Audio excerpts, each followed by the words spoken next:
Hi everybody, Farmer Joel here. Welcome to another video. It is late June, we just passed the solstice, and as you can see, the garden is really bumping.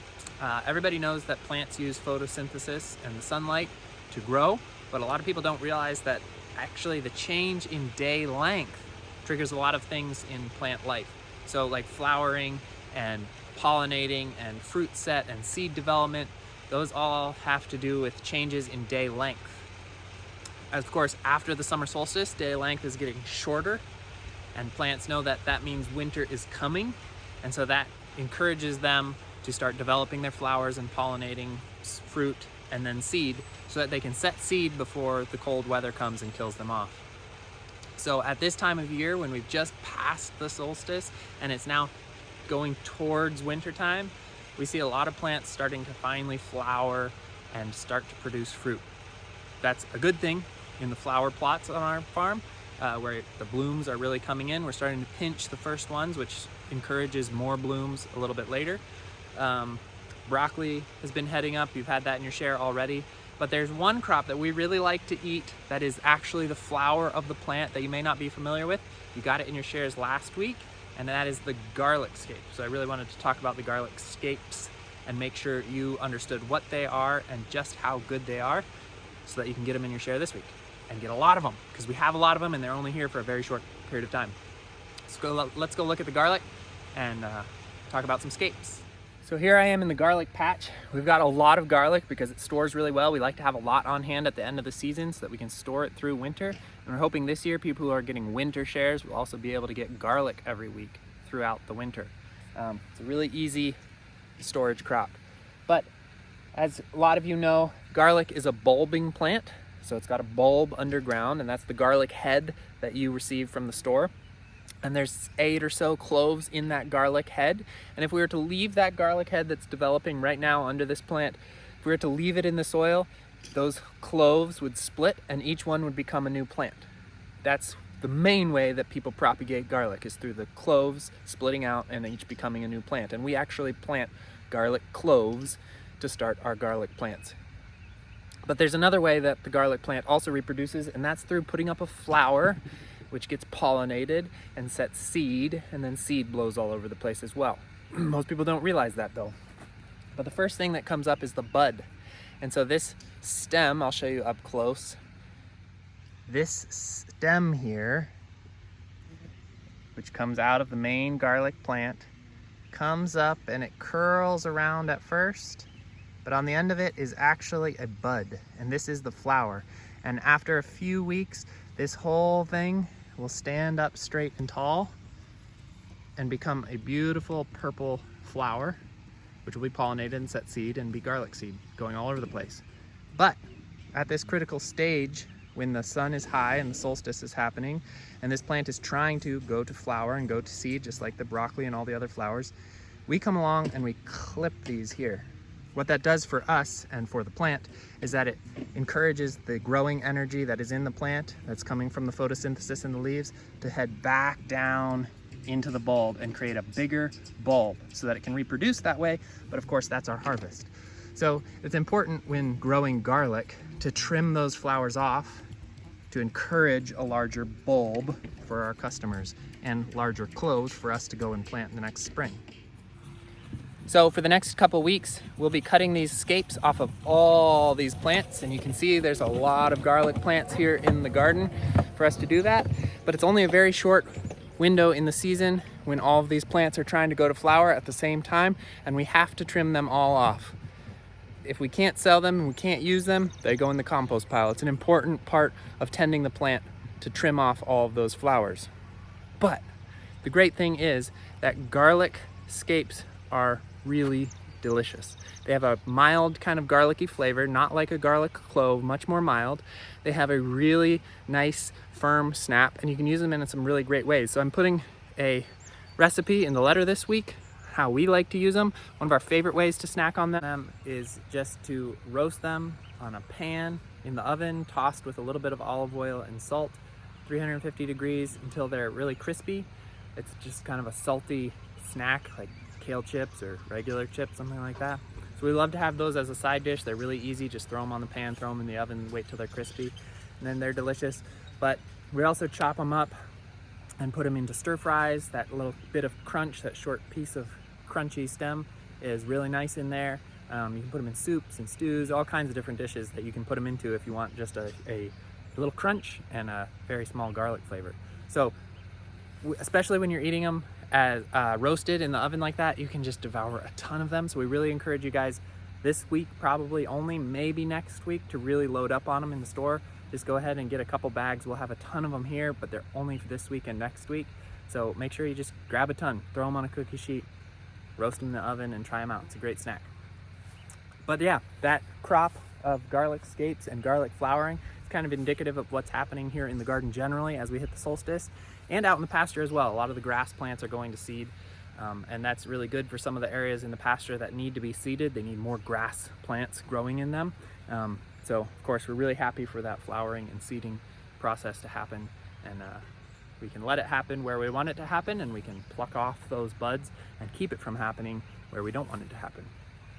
But let's go see a little bit more what's happening in the garden. Carrots are coming in. You can see they're developing pretty nicely down here. Not quite ready yet, but they'll be coming soon in the shares. Leafy things are still growing really well. We've got basil developing up here. Lots of little basil plants and pepper plants. Tomatoes right over here in this high tunnel are really developing. You can see some of the larger ones with a little touch of color coming in the bottom. These are some of the earliest plant tomatoes that we've had, and that's due in part to the fact that we started them in our basement way early in the season and grafted them to new rootstock. Done a bunch of things to try to get earlier crops of tomatoes going. Beets in this tunnel. Beets will be here very soon, which is exciting. But a lot more tomatoes right up here, and they are just getting ready to bust out. So we're really excited for that. Basil below them, as you can see, that's kind of an experiment this year. And then we also have a high tunnel just full of cucumbers here. Cucumbers are coming in strong, and they are climbing their vines almost as tall as me now. There's a lot of good sized cukes, and we are really pleased with how well they're growing, how big those leaves are. They look very healthy. Zucchini plants, lots of zucchinis, and squash coming in. Peas are still climbing and putting out a lot of growth. Fennel is bushy this time of year. Onions, we're keeping on top of the weeds really well. They're looking clean. There's a lot of radishes that we didn't harvest that are going to flower. That's kind of unfortunate. Still lots of greens at this end of the garden. The flower plot in the garden is also coming along. We've got some blooms just starting up, but a lot of things are budding, and they'll be busting forth in color pretty soon. As I said earlier, we have picked the first blooms off of a lot of these plants just to encourage more, subsequent side buds to happen, which is great. So we'll have a ton of flowers coming up pretty soon. You can see the sunflowers all back there getting fairly tall. But yeah, tons of flowers to come in the second half of the season. The garden is really going. This is also a time of year when we're ripping out some of the earliest crops and planting some of the later crops, and so we call that a turnover, when we rip out one crop, refresh the bed, and then replant something new. And we're actually taking this opportunity every time we pull out a crop and refresh the bed, we're remineralizing the soil pretty deeply. So we've finally been able to source a lot of different rock powders and minerals that we need to bring this soil up to speed. We took some soil samples of the soil here, got them tested in a lab, found out exactly what was there, what was not there, what was the adequate amounts, what was low. And we've now sourced all the various minerals and rock powders that are necessary to balance out this soil.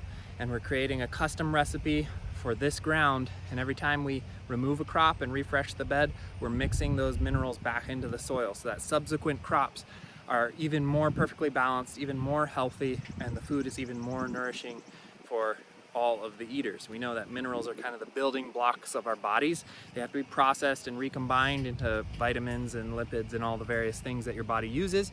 But the first step is to have them in the ground and accessible by the plants and absorbed by the plants before your body can digest them and get them out of the plants. So we're starting at the very bottom, making sure the minerals are there so that when it finally gets up to you, you're eating food that is really nutritionally dense.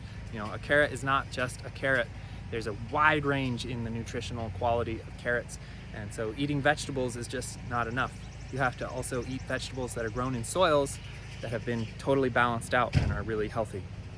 I mean, any carrot is better than junk food, but these carrots are going to be head and shoulders above even the other carrots. And you'll see that in the flavor. So, you know, nutrition is closely linked to flavor, and the produce around here is going to start tasting even better and better. It already is really fresh and incredible flavor as it is, but it's going to get even better as the plants start to access an even better diet of minerals and stuff in the soil. So that's happening now, and that will have ramifications for years to come. So we're really excited about that. Let me go show you what Jed's doing here. Here we've got Jed doing an actual chemistry experiment. He's taking raw minerals and elements like zinc and copper and boron and manganese and some various rock powders and creating a custom blend that matches the mineral profile of our soil and replaces anything that's not there and brings up to adequate levels anything that's lacking so that our soil is minerally balanced. One interesting fact is that a soil that is minerally balanced has the exact same mineral profile as a healthy human body. So if you want to have a healthy human body, it's important that your food is grown in soils where the plants have access to all the various minerals in the right proportions. And so since our soils are decent but not perfect, we're going the extra mile to source in minerals that are missing or lacking and create a custom blend to totally balance out the soils. Some of these minerals in heavy concentration are a little bit toxic, so Jed's wearing eye and lung protection to keep him healthy as he deals with them in concentrations, but the actual dosages laid on the beds will be pretty thin, and then it will be all mixed into the soil. Some of them are just getting, you know, tiny amounts of these trace minerals and elements. But it means the plants that are growing here have access to everything they need for incredibly healthy growth, and that means the food that you're eating is also minerally dense and will help grow your body. So that's an important step that we're doing this year, is balancing the minerals in our soil. So that's it. Thanks for watching. Now you know what's happening in our garden here and where your food's coming from, what's going into it, and how we are working really hard to protect your health and to give you the most nourishing food possible. And you know about the garlic scapes. So make sure you get into the store there and load up on those. If you're a CSA member, feel free to take as many as you want. That's part of the perks of being a member, that customizable share. You can load up your box with extra of whatever you like.